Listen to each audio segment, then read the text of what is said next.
Well, more than likely, if you were a guy, you grew up loving old Army toys. I love the old vintage Army toys, and I remember going to the 88-cent store with my dad on Saturday afternoons. And it was on 82nd and Southeast Foster in Portland, Oregon, where I grew up. And he'd take me there, and I could get stuff like canteens and mess kits, ammo belts, Army helmets, and toy guns, Army soldiers. Anything Army-related I could get there, because that store had it all. And often I got it for under the 88 cents. I could get change back. Sometimes the helmets would be 59 cents, or the canteens would be about 69 cents, something like that. But my favorite things were the accessories that I carried with me in the field. Now, playing Army was my favorite hobby of all. My favorite pastime when I was a kid was playing Army.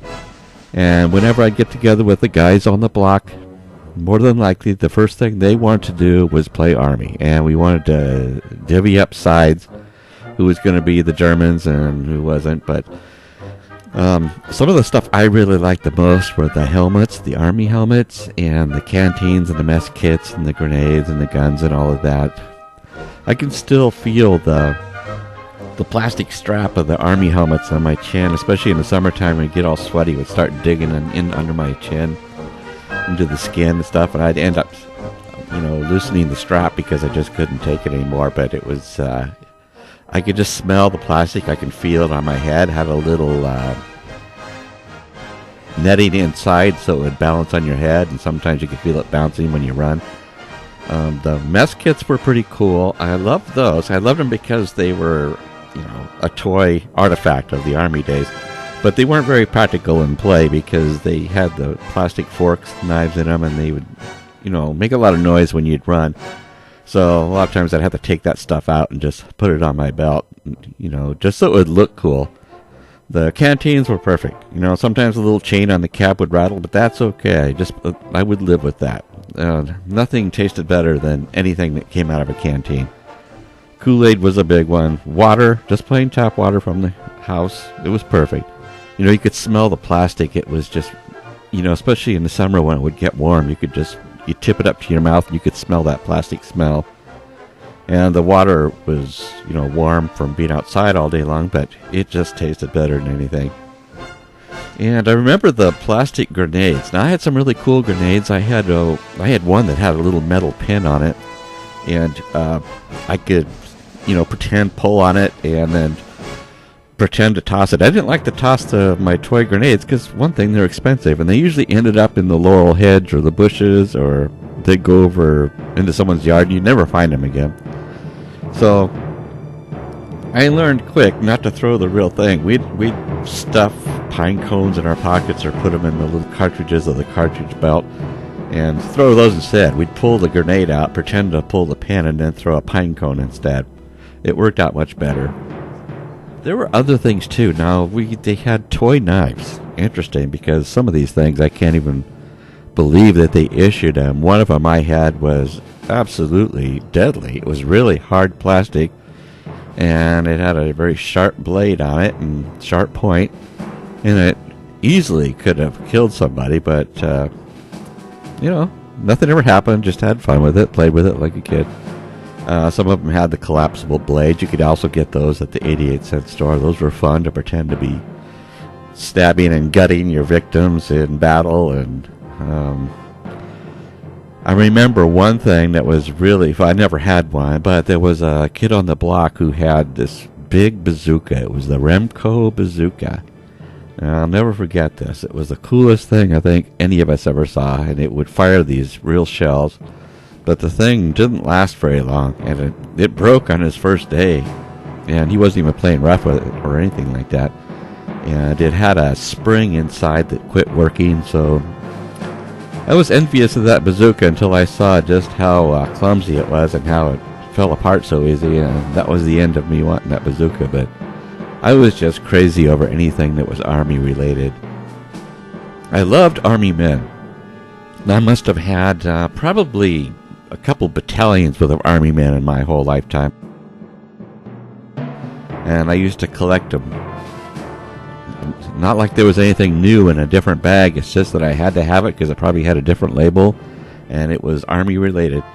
So I had a lot of Army soldiers and the toy tanks. Toy tanks were really great, and the half-tracked, and maybe a couple trucks. I know I had a toy Jeep somewhere. And I also used to collect these 5-inch Army men that were big, full-figure ones. You could get those for $0.10 at the basement at Newberry's. I was a real nut for action figures. Plastic figures of any kind I was really crazy about. The all-time favorite Army toy out of all of them, the big kahuna of the Army toys, was the Mattel Tommy Burst. Now this one was the coolest thing ever. It was an absolute replica of a real Thompson M1 Submachine Gun. Looking like the M1A1, it had just a few differences, just very slight differences. Like, for one thing, the wooden stock that you held on to, it was a little shorter and the barrel was longer, whereas on the real Thompson, the stock came all the way up to the barrel and the barrel was a short tip on the end. But other than that, it looked like the real article. And Sergeant Saunders carried one of these in combat. Now, combat was my favorite show. You couldn't drag me away from combat. I'd fight anybody to the death that tried to change the channel when combat was on. So I never missed an episode. And Sergeant Saunders, my hero, Vic Morrow, he carried one of these things. And when this toy came out, I was snake fascinated. I just had to have one. And it's an interesting story. There was a neighbor kid who was he was a real brat, and his parents would get him anything that he ever wanted. He had the brown Dick Tracy version, which is the one they used in combat. And he had it, and he would play with it, and he'd be showing off to everybody. And one time he tripped and fell, and it got mud all over it, and it got dog dew on it. And I think it may have cracked in the stock. I'm not really sure. And there was something about it that he decided it was no good anymore, and he didn't want it. So he threw it away in the street. He threw it in a mud puddle. And I went out. It was like a really super cold winter day. It was one of those days where it's really sunny, but it's so cold you can hardly stand it. And I found this thing, and I pulled it out of the mud puddle, and I took it and cleaned it up as best I could. It took a couple hours. And I finally had one. I was just, I was delirious. So I finally had this gun. And after I did all that, he decided he wanted it back, so he had his mom come over and take it back. And that kid's just lucky it wasn't a real machine gun, I'll tell you. I felt like letting him have a couple rounds. But I ended up that year for Christmas getting one. It was the camouflage version. And I just loved it. And the camouflage version was a lot of fun, especially in the summertime when you're playing in the bushes and stuff. You just had the whole feeling of being camouflaged, even though the most of us were wearing white T-shirts and blue jeans, things like that. But those days were great.